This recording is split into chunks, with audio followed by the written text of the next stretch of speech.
여러분과 제가 잘 알고 있듯이 우리가 믿고 있는 기독교와 세상의 모든 종교에는 커다란 차이가 있습니다.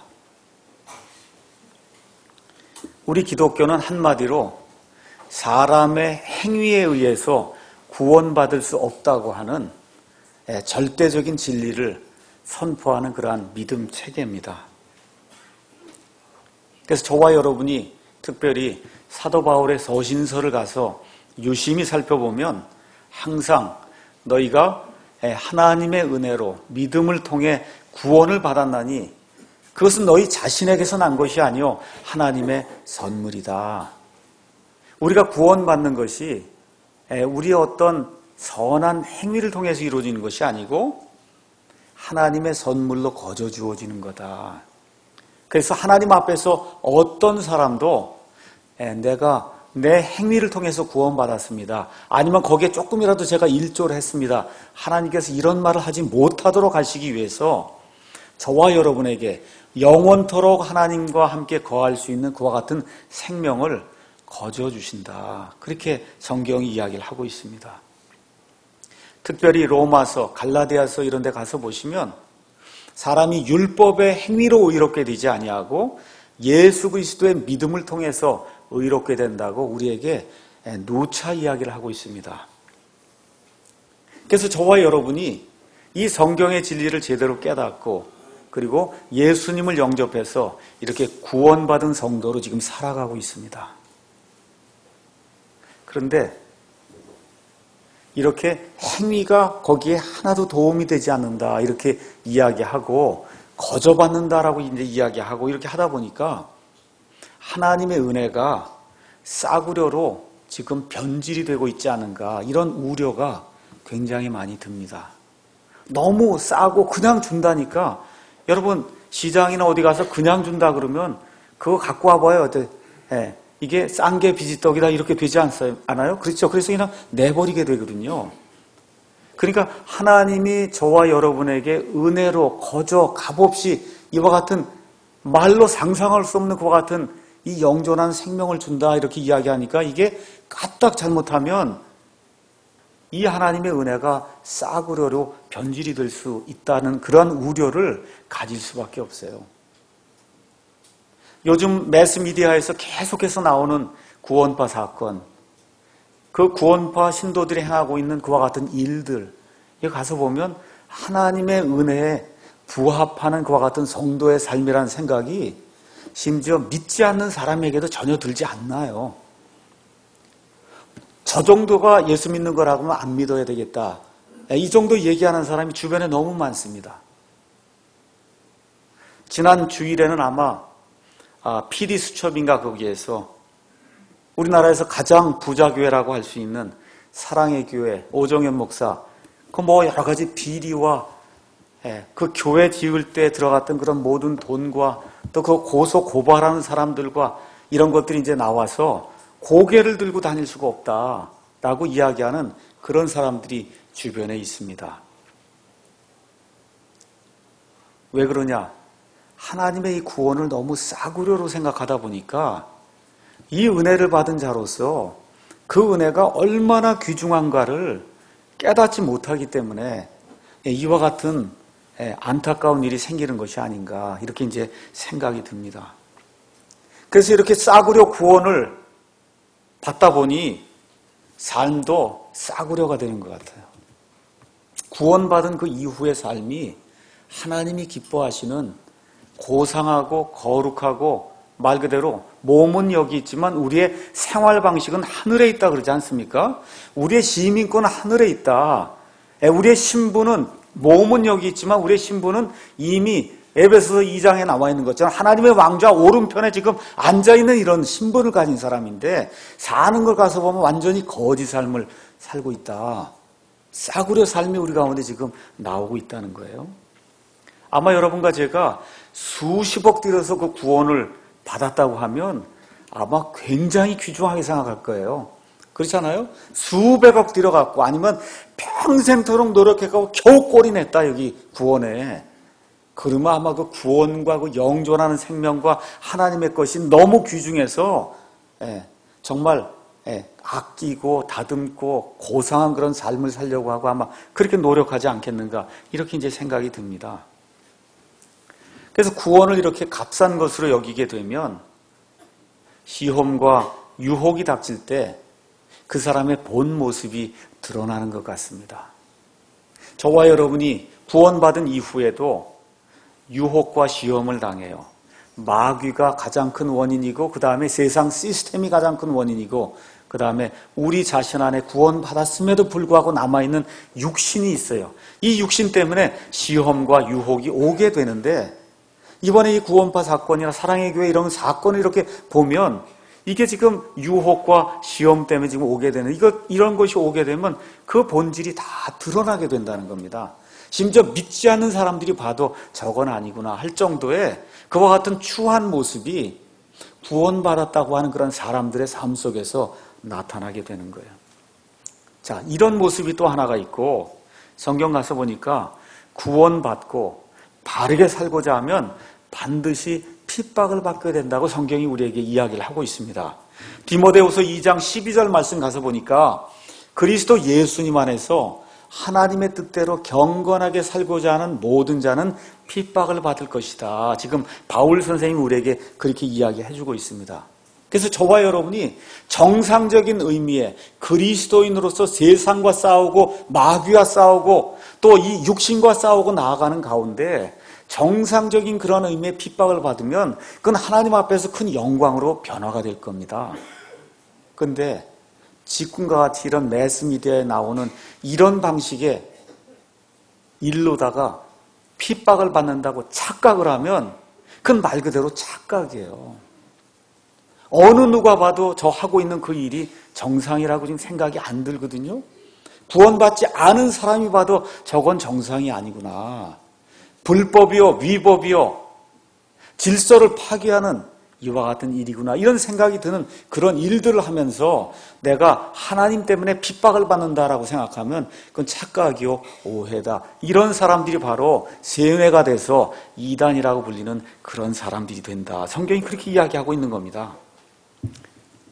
그래서 제가 오늘 베드로전서 1장에 나와 있는 말씀을 이제 선정하면서 베드로전서 1장부터 5장 또 베드로후서 1장부터 3장을 앞으로 몇 주에 걸쳐서 이제 말씀을 이제 강의하려고 하는데 여기 베드로가 그의 말년에 자기의 모든 그리스도인으로서의 그 삶을 마치면서 예수님을 믿고 사는 그와 같은 그 성도들에게 주는 권면의 말씀이 지금 베드로전서, 베드로후서에 다시 말씀드리면 사도 베드로의 유언의 말씀이 죽기 전에 저와 여러분에게 주시는 그와 같은 유언의 말씀이 지금 베드로전서, 베드로후서입니다. 왜 이 말씀을 기록했느냐? 로마 제국 안에서 예수님을 믿는다고 할 때 그 받는 핍박이 도를 지나쳐서 너무 어려운 가운데 성도들이 처해 있는 것을 보고 이 성도들 고난받고 고통당하고 핍박당하는 이와 같은 그 성도들 이 성도들을 위로하기 위해서 하나님의 영의 감동을 받고 베드로가 이 말씀을 지금 기록하고 있습니다. 여러분이 잘 아시다시피 요한복음 21장에 가서 보면 베드로가 부활하신 예수님을 만나는 그런 대목이 그 안에 기록이 되어 있습니다. 예수님 십자가에 죽은 이후에 베드로가 다시 고기 잡는 일로 복귀해서 예수님은 사람을 낚는 어부가 되라고 말씀하시는데 물고기 낚는 어부로 다시 돌아가서 그 이전 생활할 때 예수님이 그에게 나타나셔서 베드로야, 내가 나를 사랑하느냐? 네, 그렇습니다. 내 양들을 먹여라. 베드로야, 내가 나를 사랑하느냐? 네, 주님, 제가 주님을 사랑합니다. 내 양들을 먹여라. 예수님이 다시 한번 내가 나를 사랑하느냐? 주님, 제가 주님을 사랑하는 걸 주님이 잘 아시지 않습니까? 내 양들을 먹여라. 베드로가 그 말씀을 받은 이후에 그난 30-40년 동안 온 세상을 돌아다니면서 예수님의 양들을 먹이는 그런 사역을 하다가 맨 마지막에 죽을 때가 가까이 되었을 때 유언의 말씀으로 지금 우리에게 베드로 전서와 베드로 후서를 기록을 해줬습니다. 이 안에 가서 보니까 6절에서 7절 거기 가서 보니까 뭐라고 기록이 되어 있냐. 비록 지금은 필요가 있어 너희가 여러 가지 시험으로 인해 잠시 근심하고 있지만 그 구원을 크게 기뻐하나니 이것은 너희 믿음의 단련이 불로 단련해도 없어지는 금을 단련하는 것보다 훨씬 더 귀하여 예수 그리스도께서 나타나실 때 칭찬과 존귀와 영광으로 드러나게 하려 함이니라 라고 이야기하면서 로마 제국의 이런 핍박을 받으면서 살아가고 있는 그 그리스도인들에게 앞으로 우리 주님 나타나실 때 너희가 받고 있는 핍박과 이 멸시가 하나님 앞에서 찬양과 존귀와 영광으로 바뀌게 된다. 너희가 구원을 받았으니 고난을 참고 앞으로 나아가야 된다고 지금 권면하고 있습니다. 그러면서 13절 가서 보니까 그러므로 너희 마음의 허리를 동이고, 여러분 남자나 여자나 힘을 쓰려면 허리를 동여야 되지 않습니까? 그런데 이런 육체의 허리가 아니라 마음의 허리를 꼭 동이라는 거예요. 마음을 단단히 먹으라는 겁니다. 그 다음에 정신을 차리라는 거예요. 저와 여러분이 살고 있는 이 세상이 어떤 세상인가? 정신을 차리지 않으면 그러면 마귀의 밥이 될 수밖에 없다. 정신을 차려 예수 그리스도께서 나타나실 때 너희에게 가져오실 그 은혜로 인해 끝까지 소망을 가질지어다 라고 지금 권면의 말씀을 주고 있습니다. 참되게 하나님의 말씀대로 살고자 하는 사람에게는 고통이 오고 고난이 올 수밖에 없어요. 이것을 이길 수 있는 유일한 방법은 예수님께서 오실 때 이 고통과 멸시와 핍박이 예수님 안에서 칭찬과 영광과 존귀로 바뀐다고 하는 이와 같은 믿음, 이 소망이 없으면 그러면 저와 여러분 이거 감당하기가 어렵습니다. 그래서 마음의 허리를 동이고 정신을 똑바로 차리라고 베드로가 지금 이 성도들에게 권면의 말씀을 지금 주고 있습니다. 그러면서 14절에서 16절 너희는 순종하는 자녀로서 전에 알지 못하던 때 이전 정욕들에 따라 너희 자신을 꾸미지 말고 이전에 행하던 식으로 옷 입고 이전에 행하던 식으로 말하고 이전에 행하던 식으로 먹고 이런 방식 하지 말고 15절 오직 너희를 부르신 분께서 거룩하신 것 같이 너희도 온갖 종류의 행실에서 거룩할지니라. 한 가지가 아니라 온갖 종류의 모든 행실에서 너희는 거룩한 사람이 돼야 된다. 그 이유가 뭐냐? 하나님이 거룩하기 때문에 너희는 거룩해야 된다. 지금 베드로가 이와 같은 말씀을 이 성도들에게 전달해 주고 있습니다. 하나님의 거룩함은 하나님의 아름다움이다. 성경이 그렇게 기록하고 있어요. 제가 우리 자매님들에게 조금 부탁의 말씀을 드리면서 설교를 진행하겠습니다. 이제 여름철이 다가오거든요. 여름이 되면 덥습니다. 그래서 옷이 겨울이나 가을과 달리 많이 이제 노출할 수밖에 없는 이런 계절이 돼가는데 이 말씀을 좀 기억하시고 온갖 행실에서 거룩한 자가 되라 라고 하는 그 의미가 무엇인가? 내가 입고 있는 옷과 신고 다니는 신발과 하고 다니는 이런 치장 이런 모든 것들이 하나님 보시기에 거룩한 건가? 그 거룩함의 그 측면 안에서 그래서 이번 여름에 여러분이 이렇게 교회도 오시고 이렇게 사귐의 그와 같은 모임도 가지시고 그러면 좋을 것 같습니다. 우리 남자 형제님들 반바지 이거 예배 드릴 때 안 되는 거예요. 안 되는 겁니다. 그래서 하나님의 거룩하심 앞에 내가 올바로 이렇게 딱 섰을 때 하나님 앞에 부끄러울 것이 없는 그런 모습으로 남자나 여자나 치장을 하고 그리고 이 교회 아이들도 마찬가지입니다. 해서 하나님 보시기에 거룩한 그러한 성도로 내가 예배드리고 하나님 앞에 설 수 있을까? 어떻게 해야 될 것인가? 연구해 보시면 답이 나올 거예요. 제가 이래라 저래라 이야기하지 않겠습니다. 하나님 보시기에 너희는 거룩한 백성이니 내가 거룩한 것처럼 너희는 거룩하라고 하나님이 말씀하신 그 의미가 무엇인가 생각하시면서 이번 여름에 뿐만 아니라 앞으로 다가오는 우리의 삶 속에서 우리의 언행을 이렇게 좀 살펴보는 그와 같은 우리 성도들이 되면 좋을 것 같습니다. 현대인들이 아는 하나님은 사랑의 하나님이에요. 하나님은 무슨 일을 해도 다 용서하신다. 하나님 성경의 하나님은 그렇지 않습니다. 성경의 하나님은 거룩함과 깨끗함과 공의와 불의를 용납하지 않는 이와 같은 하나님이세요. 이것이 없이 공의와 거룩함과 깨끗함과 하나님을 추구하려고 하는 그런 열망이 없이 하나님의 성도로 산다는 것은 성경에 따르면 거의 불가능한 겁니다. 그래서 오늘 읽은 여기 17절에서부터 22절에 나와 있는 그 말씀 가서 보시면 사도 베드로는 일단 하나님이 어떤 분이신가 저와 여러분에게 보여주고 그 하나님이신 그 예수 그리스도께서 어떤 일을 행하셨으며 저와 여러분이 예수님을 믿었다고 할 때는 어떤 삶이 우리 가운데서 이루어져야 되는가 사도 베드로가 우리에게 권면의 말씀을 주고 있습니다. 우리 기독교는 하나님이신 예수 그리스도를 믿는 종교예요.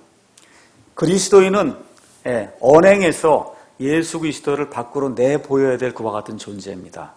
그래서 오늘은 그리스도와 그리스도인이라고 하는 그런 제목을 가지고 하나님이 어떤 분이시고 그 하나님이신 그 예수 그리스도께서 저와 여러분을 위해서 어떤 일을 행하셨고 그래서 그 은혜를 받은 저와 여러분 그리스도인은 어떠한 삶을 살아야 될 것인가 여기 나와 있는 말씀을 가지고 제가 여러분에게 말씀을 강해하도록 하겠습니다. 먼저 17절 가서 보니까 사람들의 외모를 중시하지 아니하시고 각 사람의 행위대로 심판하신 아버지를 너희가 부르며 간구할진대 너희가 여기에 잠시 머물러 있을 동안을 두려움 가운데 지내라 이렇게 이야기하면서 하나님의 한 속성을 우리에게 보여주고 있습니다. 하나님은 사람의 외모를 중시하지 않는다. 여기 나와 있는 외모는 어피어런스가 아니에요. 저와 여러분이 옷을 입으면 밖으로 드러나는 겉모습은 어피어런스라고 이야기하고 여기 나오는 성경의 외모를 중시하지 않는다고 하는 건 영어로 펄슨으로 돼 있어요. 이 얘기는 무슨 얘기냐? 어떤 사람이 지위가 높으냐 낮으냐 재산이 많으냐 적으냐 어떤 사람이 지식이 많으냐 이와 같은 그 한 사람의 어떤 그 인격체 그거 자체를 보는 게 아니란 뜻이지 하나님은 외모를 보지 않으니까 옷을 아무렇게 입어도 된다 이렇게 해석하면 그러면 성경과 전혀 다른 그런 해석을 하게 되는 겁니다. 하나님은 사람의 외모를 보지 않는다라고 이야기할 때는 다시 말씀드릴게요. 지위, 부귀, 학식, 미모, 권세 이런 것들을 하나님이 보지 않는다고 하는 이야기지 하나님이 아무렇게나 하고 예배당에 와서 예배 드리는 거 이것도 다 용납하는 걸로 그렇게 하시면 그건 성경을 착각하는 겁니다. 여기 나와 있는 건 어피어런스가 아니에요. 펄슨. 각 사람이 그 펄슨이 가지고 있는 이와 같은 것들을 하나님은 보지 않는다는 거예요. 그렇기 때문에 저와 여러분이 대통령이 아니라도 예수님만 믿으면 구원받을 수 있는 거예요. 하나님이 사람의 외모를 취하시면 그러면 대통령이나 장관이나 박사나 뭐 이렇게 공부 많이 하고 돈 많고 이런 사람만 하나님이 호의를 베푸시면 그럼 저와 여러분 구원받을 수가 없습니다. 그래서 여기 나와 있는 것이 뭐냐? 사람들의 외모를 중시하지 않는다는 거예요. 우리 사람이나 아니면 사람들 가운데 무언가를 재판하는 재판장은 재판소에 이렇게 딱 들어갔을 때 누가 나왔어요. A하고 B가 나왔는데 저 사람은 한나라의 대통령입니다. 그럼 벌써 외모를 중시해요. 아, 저 사람 대통령이니까 재판을 이쪽으로 좀 좋게 이렇게 해줘야 되겠구나. 이런 생각을 한단 말이에요. 우리 사람이기 때문에. 근데 우리 하나님은 그런 생각이 전혀 없으시다는 거예요. 오바마가 대통령이든 박근혜 우리 대통령이 우리 한국의 대통령이든 저와 여러분이 대통령이든 아니든 일개 시민에 지나지 않든 하나님 앞에 가서 딱 쓰시면 하나님은 말 그대로 계급장을 띄고 보신다 그 얘기예요. 계급장을 띄고 보신다는 거예요. 대통령이다, 장관이다, 국회의원이다, 목사다 아무 소용없다는 겁니다. 우리 아버지가 장로다 소용없어요. 우리 아버지가 재벌이다 소용없다는 겁니다. 하나님은 사람들의 외모, 겉으로 드러나는 그런 모습을 하나님 보지 않는다는 거예요. 그래서 구원을 주실 때에도 그 사람이 이방인이냐 유대인이냐 피부색이 하얗냐 검으냐 노라냐 하나님은 외모를 취하지 않는다고 이야기하는 겁니다. 심지어 심판하실 때에도 하나님은 그런 외모에 상관없이 있는 그대로 공정하게 하나님이 심판하신다고 성경이 우리에게 이야기하고 있습니다. 로마서 2장 6절에서 11절 가서 보니까 무엇라고 기록이 되어 있느냐 한번 잠깐 가서 보겠습니다. 로마서의 말씀 로마서 2장 6절에서 11절 가서 보니까 그분께서 각 사람에게 모든 사람에게 그의 행위로 갚으시되 참고 꾸준히 잘 행함으로 영광과 존귀와 죽지 아니함을 구하는 자들에게는 영원한 생명으로 갚으시고 부자든 가난하든 많이 배웠든 배우지 못했든 대통령이든 아니든 하나님, 저는 하나님의 죽지 아니함을 제가 갖고 싶습니다 하고 하나님의 그 존귀와 영광을 구하면 하나님이 그의 행위대로 갚아주신다는 겁니다. 그 밑에 가서 보니까 논쟁하기 좋아하며 진리에 순종하지 아니하고 불의에 순종하는 자들에게는 경노와 진노로 갚아주신다고 이야기합니다. 대통령이든 돈이 많든 부귀가 많든 지식이 많든 상관없어요. 하나님의 이와 같은 진리를 거부하고 하나님을 우습게 생각하는 그런 사람들에게는 하나님이 경노와 진노의 심판을 내리시겠다고 우리에게 이야기해주고 있습니다. 그래서 야고보서 2장 1절에서 4절에 나와 있는 말씀도 우리가 그 하나님을 아버지로 모시고 있기 때문에 우리 성도들도 교회 안에서 사람들의 외모를 취하면 안 된다. 어떤 사람이 박사다, 어떤 사람이 돈이 많다, 그래서 교회에서 그 사람을 대접을 많이 해주면 그건 하나님의 뜻이 아니다. 성경이 그렇게 이야기하고 있는 겁니다. 근데 여기 베드로전서 1장 17절에 가서 보니까 그런 하나님을 우리가 아버지라고 부른다는 거예요. 여러분 기도하실 때 누구에게 기도하십니까? 여러분 기도하실 때 누구에게 기도하세요? 아버지 하고 부르고 여러분 기도하십니까? 기도하실 때 아버지 그렇게 기도하세요? 어떻게 기도하세요? 여러분 기도하실 때 하나님 그렇게 기도하세요? 예수님 그렇게 부르고 기도하세요? 아니면 성령님 그렇게 기도하세요? 어떻게 기도하세요 여러분? 아버지라고 부르세요? 아버지라고 부르셔야 돼요. 아버지예요. 저기는 저 하나님이 내 아버지예요. 아버지 하고 부른다는 거예요. 얼마나 친밀한 거예요. 그래서 외모를 중시하시는 그 하나님을 저와 여러분이 아버지라고 부른다는 겁니다. 아버지. 그렇죠? 예. 자, 그래서 이런 하나님을 아버지로 둔 사람은 어떻게 살아야 되느냐? 거기 가서 보니까 여기에 잠시 머물러 있을 동안을 두려움 가운데 지내야 된다는 거예요. 여러분, 구원받은 이후에 지금 성도들에게 주는 말씀이에요.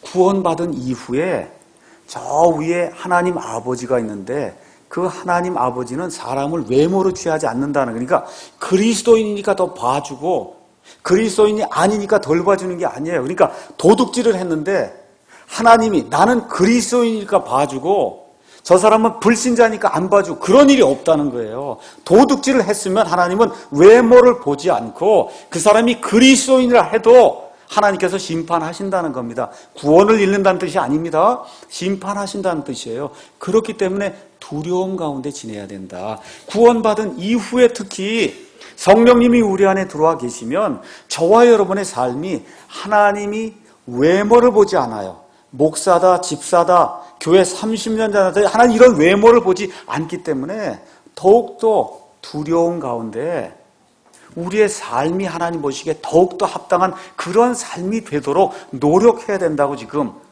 사도 베드로가 우리에게 권면의 말씀을 주고 있는 겁니다.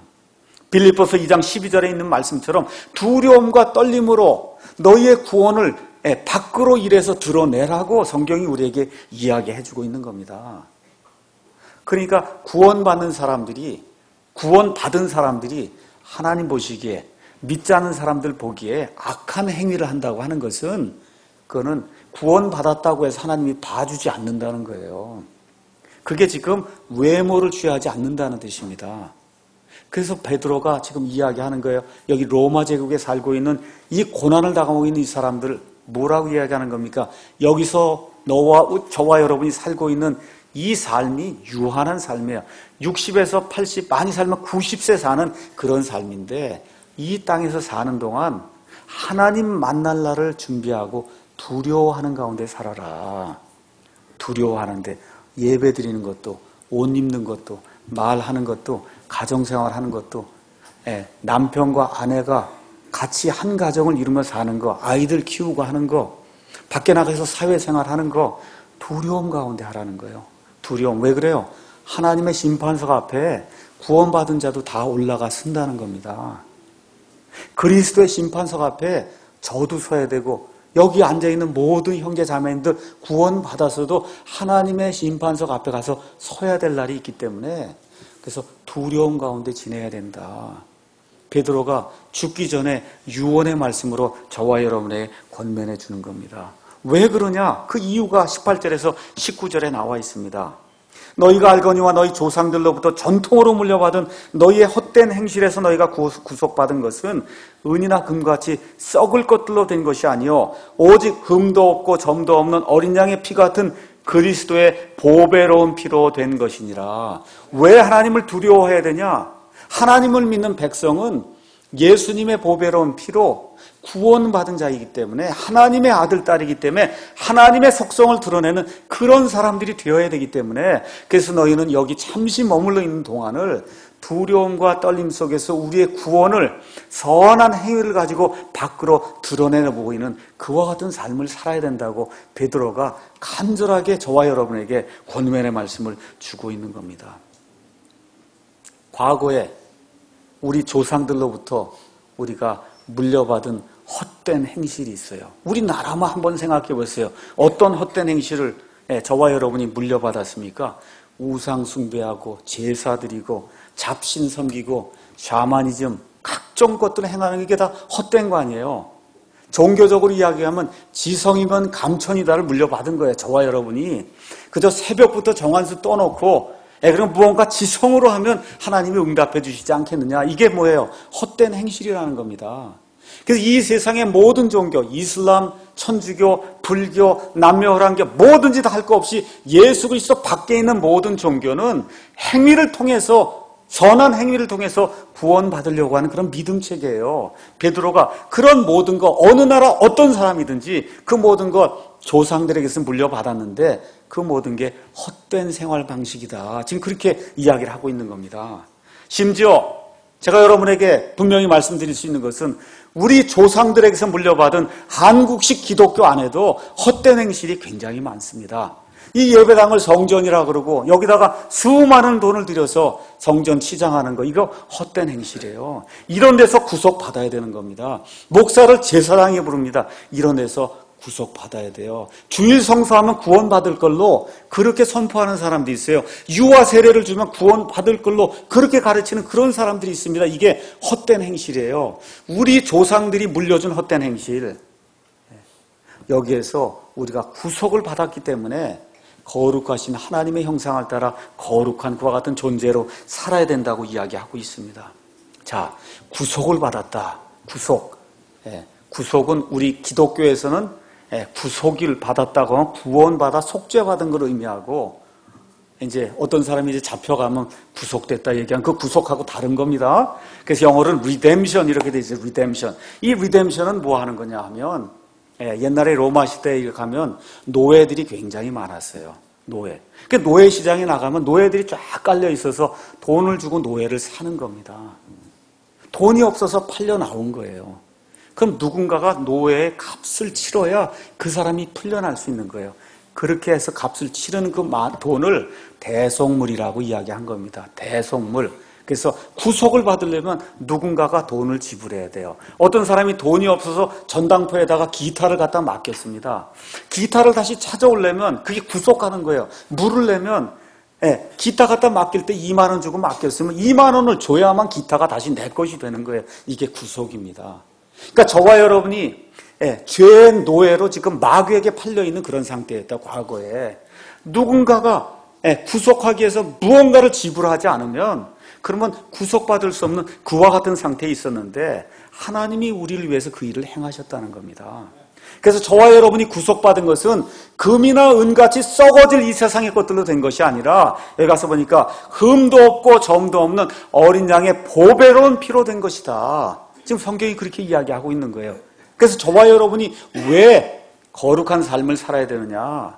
돈 주고 구원받은 게 아니고, 그렇죠? 지식을 가지고 구원받은 것이 아니고, 조상들이 물려준 그런 헛된 행실을 가지고 구원받은 것이 아니라, 우리 아버지 하나님께서 이 세상을 이처럼 사랑하셔서 자신의 독생자를 이 땅에 보내주시고, 그 독생자 예수님께서 십자가에서 피를 흘리며 죽기까지 저와 여러분을 사랑해 주셨기 때문에, 그래서 저와 여러분이 구속을 받았다는 거예요.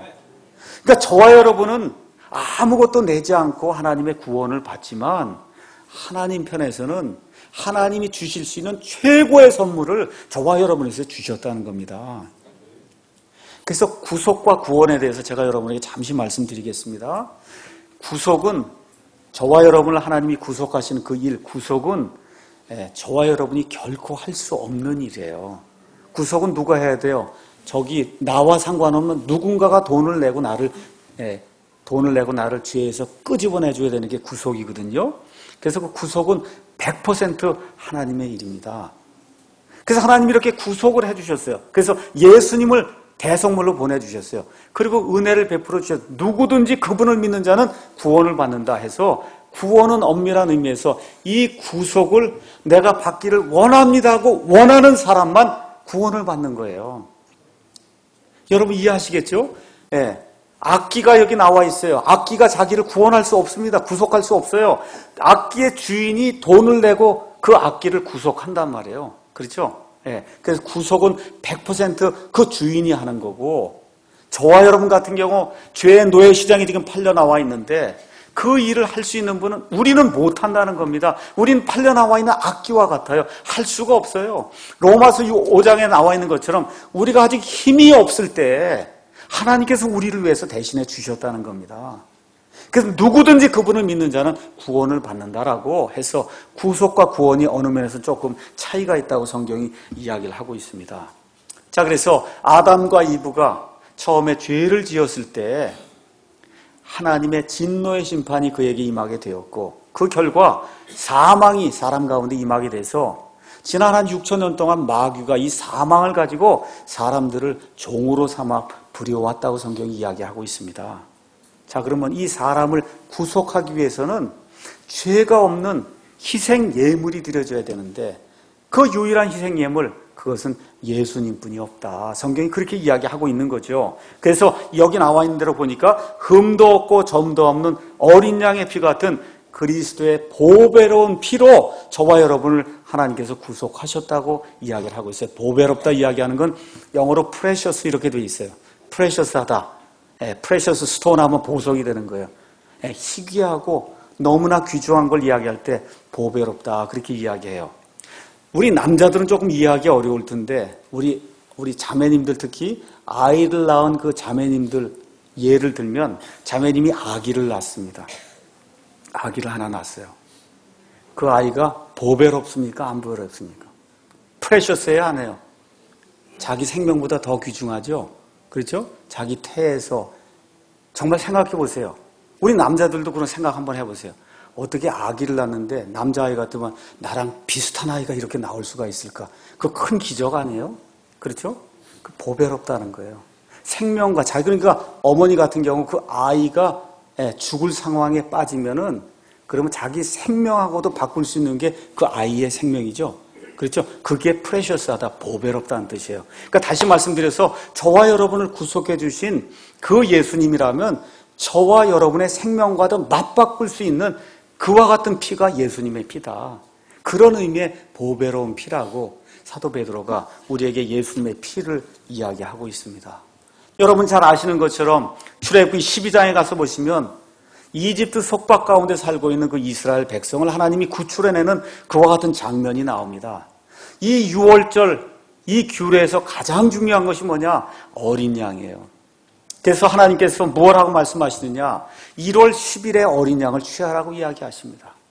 그래서 1월 10일에 취해서 11일, 11일, 12일, 13일까지 3일 동안 이 어린 양에 흠이 있는지 없는지 너희가 자세히 살펴봐라.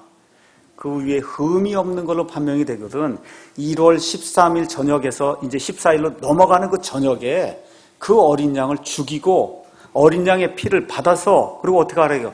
우슬초라고 하는 그 식물에다 그 피를 적셔갖고 어떻게 하라 그래요? 문이 있을 때 문의 두 기둥과 여부에 있는 임방에다 그걸 뿌리라고 이야기하고 있어요. 그렇죠? 그래서 이 어린 양의 피가 문에 있는 그 집만 장자의 죽음이 없을 것이라고 하나님이 말씀해 주시면서, 그래서 유월절 규례를 하나님이 처음 시행하시는 그런 내용이 그 안에 기록이 되어 있습니다. 구약은 예표고 그 다음에 신약은 실체라고 우리가 분명히 알고 있습니다. 그래서 요한복음 1장 29절에 이 침례자 요한이 예수님을 보면서 세상의 죄를 제거하시는 하나님의 어린 양을 보라고 이야기하세요. 이 하나님의 어린 양 예수님께서 구약의 이 모형을 그대로 성취하시기 위해서 1월 10일 날 예루살렘에 들어가셔서 자신을 보이시고, 11일, 12일, 13일 동안 여기 유대민족들 가운데 나에 대해서 흠을 잡을 수 있는 사람이 나올 수 있으면 무엇이든지 이야기해라. 아무도 대답하지 못했다고 성경이 기록이 되어 있어요. 이 말씀이 끝난 이후에 정확하게 1월 14일 날 우리 예수님께서 6월절 어린 양으로 6월절에 죽임을 당하심으로 구약시대 출애굽기 12장에 나와 있는 그 모형을 우리 예수님이 실제 하나님의 어린 양으로 문자 그대로 성취하신 그 사실이 성경에 기록되어 있습니다. 그래서 여기 나와 있는 것처럼 뭐라 그러는가? 흠도 없고 점도 없는 어린 양의 피 같은 그리스도의 보배로운 피로 저와 여러분이 구속을 받았다고 성경이 이야기하고 있습니다. 이렇게 구속받았기 때문에 보통 걸로 구속받은 것이 아니라 하나님이 주실 수 있는 그 유일한 생명에 의해서 저와 여러분이 구속을 받았기 때문에 거기에 합당한 거룩한 삶을 살아야 된다. 그렇게 이야기를 하고 있는 겁니다. 자, 예수님의 그 표의 피의 그 효능에 대해서 몇 가지만 말씀을 드리겠습니다. 레위기 17장 11절 가서 보니까 육체의 생명은 피다. 이렇게 이야기하면서 피가 저와 여러분의 혼을 위해서 속죄한다고 이야기하고 있어요. 그래서 예수님이 단지 죽는 것만으로는 불충분합니다. 예수님 그냥 죽었다. 우리의 구원자가 되실 수 없어요. 어떻게 죽으셔야 되냐? 피를 흘리고 죽으셔야만 된다는 겁니다. 왜 그렇습니까? 피 흘림이 없음즉 죄들의 사면이 없기 때문에 그렇다고 히브리서 9장 22절이 우리에게 이야기해 주는 겁니다. 로마서 5장 9절에 가서 보니까 하나님 앞에서 저와 여러분이 의롭다고 칭함을 받는 이 칭의 역시 예수님의 보배로운 피에 의해서 이루어진다고 이야기하고 있습니다. 로마서 5장 9절에 가서 보니까 또 뭐라고 이야기하느냐? 저와 여러분이 구원받은 이후에 과거에 하나님하고 원수지간으로 지내야 되는데 구원받은 이후에 하나님과의 화평을 누리는데 그 화평도 예수님의 피 때문에 이루어진다고 성경이 우리에게 이야기하고 있습니다. 저와 여러분이 과거에 죄 가운데 살았어요. 지금도 죄 가운데 있고 앞으로도 육체를 갖고 있는 죄 가운데 있습니다. 이 죄들을 완전히 제거하는 것도 예수님의 그 어린 양의 보혈의 피라고 우리에게 이야기해주고 있습니다. 요한일서 1장 7절 가서 보니까 구원받은 이후에도 우리 성도들이 죄를 짓는데 우리가 죄를 고백하면 예수 그리스도의 그 십자가의 피가 저와 여러분을 그 모든 죄들에서 깨끗하게 한다고 이야기하고 있습니다. 저와 여러분이 어려움을 당하고 답답한 일을 당하고 병에 걸리고 하면 어떻게 해요? 아버지 하고 부르짖고 하나님의 왕좌 앞에 나가 간구하지 않습니까? 그 하나님의 왕좌 앞에 나갈 수 있는 그 담대함도 뭐가 주냐? 예수님의 보배로운 피가 준다고 성경이 우리에게 이야기하고 있는 겁니다. 또 예수님께서 마태복음 26장 28절 가서 보니까 이것은 내 피로 세우는 새 상속 언약이다. 이렇게 말씀하시면서 구약은 과거에 짐승의 피를 가지고 만든 그와 같은 상속 유언의 그와 같은 말씀이었는데 신약은 예수님의 피로 여는 그와 같은 상속 언약이다. 그렇게 우리에게 이야기하면서 예수님의 피 때문에 저와 여러분이 이 귀한 신약 시대에 살게 된 거예요. 여러분 구약 시대에 살았으면 저와 여러분은 예수님 밖에 있고 이스라엘 밖에 있고 하나님을 모르는 외인으로 지옥 갈 수밖에 없는 그런 존재였는데 저와 여러분이 구원받은 것은 오직 예수님의 피 때문에 신약 시대가 열리면서 저와 여러분이 예수님 안에 들어가서 유대인이나 이방인이나 할 것 없이 그 피를 통해서 구원받음으로 하나님의 자녀가 될 수 있는 그런 특권이 주어졌다고 성경이 우리에게 이야기하고 있는 겁니다. 그래서 기독교는 시작부터 끝까지 예수님의 피로 시작했다가 예수님의 피로 끝나는 겁니다. 그래서 저와 여러분이 나중에 저 하늘에 가게 되면 거기에 뭐가 있어요? 예수님의 피가 있단 말이에요. 예수님의 피가 거기에 있습니다. 참 성전에, 참 성막에 거기서 드려지는 그 피를 저와 여러분이 눈으로 목격하게 될 겁니다. 자, 이와 같은 은혜를 받은 저와 여러분이 어떻게 살아야 되겠느냐? 그 내용이 21절부터 23절에 나와 있는데 제가 22절부터 23절만 읽겠습니다. 21절 너희는 그분으로 말미암아 그분을 죽은 자들로부터 일으키시고 그분에게 영광을 주신 하나님을 믿으니 이것은 너희의 믿음과 소망이 하나님 안에 있게 하려 함이라. 여러분 구원받은 이후에도 믿음이 있어야 건강한 믿음 신앙생활을 할 수 있어요. 소망이 있어야 여러분 저와 여러분이 굳건하게 믿음 생활을 할 수 있습니다.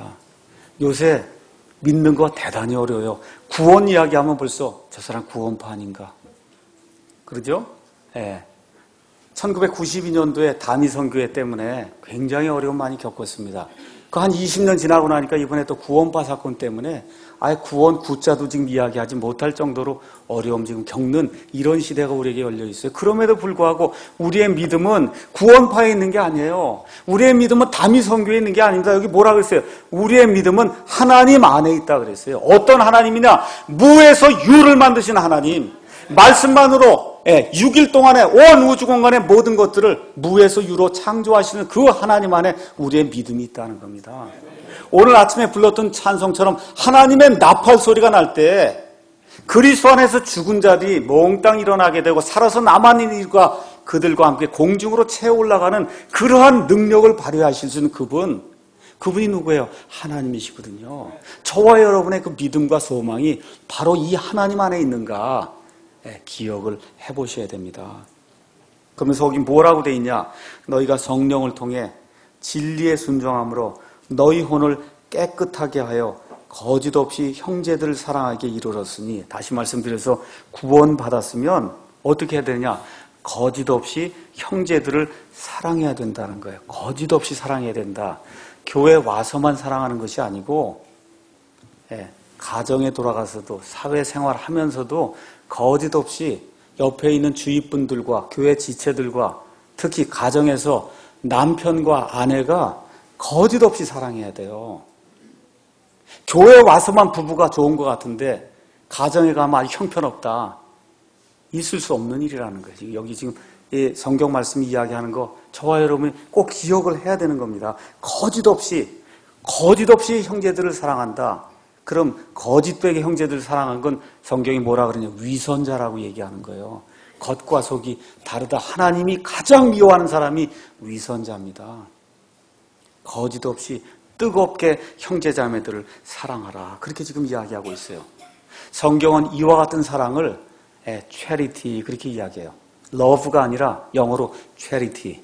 이 charity라고 하는 그런 말은 신약 성경에 28번이 나오는데 특별히 고린도전서에 12번이 나옵니다. 그래서 여러분과 제가 잘 알고 있는 고린도전서 13장 사랑장이라고 보통 이야기하죠. 사랑은 오래 참고 그 나오는 그 사랑은 love가 아니라 charity예요. charity, 헌신적으로 주는 사랑이다. 헌신적으로 아낌없이 주는 그런 사랑으로 뜨겁게 형제들을 사랑하는 사람, 그것이 하나님이 기뻐하시는 성도라고 우리에게 이야기하고 있습니다. 그래서 고린도전서 13장 가서 보니까 어떤 사람이 하나님의 말씀을 직통으로 받을 수 있는 대언하는 것과 같은 은사를 가진 사람도 있고, 어떤 사람은 다른 나라 말로 한 번도 배운 적이 없는 중국말로, 독일말로, 프랑스말로 이렇게 다른 나라 말을 하는 그와 같은 은사를 받은 사람도 있고, 하나님의 모든 신비를 깨달아 아는 사람도 있고, 어떤 사람 지식이 풍부하고, 어떤 사람 믿음이 크고, 어떤 사람 자기 몸을 불에 내어줄 정도로 희생의 정신이 크다 해도 하나님이 우리에게 주시고자 하는 이와 같은 헌신적인 이 아가페 체리티 사랑이 없으면 그럼 내가 아무것도 아니다라고 지금 사도 바울이 우리에게 가르쳐주고 있습니다. 그래서 교회에서 무슨 일을 해도 사랑을 따라 해야 된다고 이야기를 하고 있습니다. 그래서 제가 오늘 설교 말씀을 마치면서 우리 교회 지체들에게, 특별히 우리 형제님들에게 부탁의 말씀을 좀 드리고 싶습니다. 다 같이 한번 가서 골로새서 3장 19절 한번 가서 보겠습니다. 골로새서 3장 19절. 우리 남자 형제들만 한번 다 같이 읽어보겠습니다. 3장 19절 읽겠습니다. 남편들아, 너희 아내를 사랑하고 모질게 대하지 말라. 제가 긴 이야기 하지 않겠습니다. 우리 형제님들, 남편으로서 아내와 자식을 모질게 대하면 뜨겁게 거짓 없이 사랑하는 게 아니에요. 다시 한번 제가 말씀드릴게요. 폭력을 행사하고 폭언을 하고, 그럼 어떤 목사님 난 그런 적이 없습니다. 무관심 하잖아요. 무관심이 더 나쁜 거예요. 그게 모질게 대하는 거예요. 아내가 무슨 생각을 하고 있는가 좀 생각을 좀 하고 사셔야 그래야 되는 거예요. 저도 잘 못합니다. 그럼에도 불구하고 제가 부탁을 드리는 거예요. 뭐 뜨겁게 형제를 사랑하는 거 멀리 가서 하지 마시고 집에서 하셔라. 집에서. 아시겠죠? 집에서 좀 해주세요. 집에서 내 아내와 내 자식들을 좀 뜨겁게 거짓 없이 모질지 않게 그렇게 대하면서 전부 그렇게 사랑해 주시면 좋을 것 같습니다. 부탁드립니다. 교회 지체들에게 제가 말씀을 마치면서 부탁을 드립니다. 여러분, 뜨겁게 거짓 없이 사랑하려면 저 사람을 알아야 사랑할 거 아닙니까? 그렇잖아요? 예배가 끝나기도 전에 도망가요. 이거 어떻게 해서 남을 사랑할 수 있고, 예배가 끝나기도 전에 도망가고, 우리 교회 멤버인지 아닌지도 모르는데 제가 어떻게 그분을 사랑합니까? 이 교회는 예배만 드리는 데가 아니에요. 예배를 드리고 난 이후에 풍성한 교제가 있어서, 그렇잖아요? 이게 몸이란 말이에요. 이게 몸이 있으면 모든 게 다 있어야 한 몸이 되는 거지. 손이 잘라져 나가고, 발이 잘라져 나가고, 코가 잘라져 나가면 이게 몸의 구실을 못 하거든요. 그러니까 저와 여러분이 이 교회의 몸된 지체로서 올바른 그와 같은 그 교회를 이루기 위해서는 내 옆에 있는 형제 자매가 무슨 생각을 하고 있고 어떤 어려움을 가지고 있고 어떤 고난을 당하고 있는가, 여기에 대해서 좀 깊이 생각하고 관심을 좀 가져주셔야 돼요. 관심을 가져주셔야 돼요. 특히 지역 리더 형제님들이 관심을 좀 가져주셔야 됩니다. 이렇게 해야 뜨겁게 사랑할 수 있지 않겠어요? 얼굴도 모르고 이름도 모르는데 어떻게 뜨겁게 사랑해요? 그렇지 않습니까? 예. 그러니까 어렵게 생각하지 마시고, 가정에서는 특히 남편들이 좀 관심을 가지고 아이와 아내를 좀 대해주시고, 여기 다 와서는 우리 남편이나 아니면 아내나 할 거 없이 다른 사람들은 어떻게 좀 살고 있는가, 여기에 좀 관심을 가지고 이 교회 멤버로서 내가 제대로 해야 되겠구나, 이렇게 하는 그런 삶을 사는 것이 하나님을 기쁘게 하는 거다, 그렇게 이야기하는 겁니다. 결론의 말씀 드리겠습니다. 오늘 제목을 그리스도와 그리스도인 이렇게 이제 잡고, 하나님이 거룩한 것처럼 저와 여러분이 거룩한 삶을 살아야 된다, 이렇게 말씀을 드렸습니다. 왜 그러냐?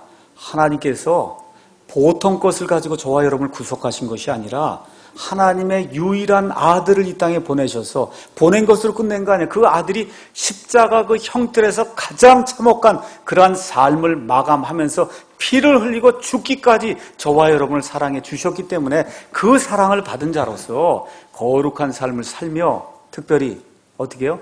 뜨겁게 거짓 없이 사랑하는 그와 같은 삶을 살아야 된다고 베드로가 우리에게 권면해 주고 있으니까, 이번 주에는 이 말씀이 무슨 뜻인가 집에 가서 좀 실천하시고 오늘 예배가 끝난 이후에 우리 지체들에게 먼저 실천하면 좋을 것 같습니다. 그래서 하나님의 이 풍성한 은혜가 이번 주 한 주간 내내 저와 여러분 모두에게 임하기를 주님의 이름으로 축원합니다. 네, 기도하겠습니다.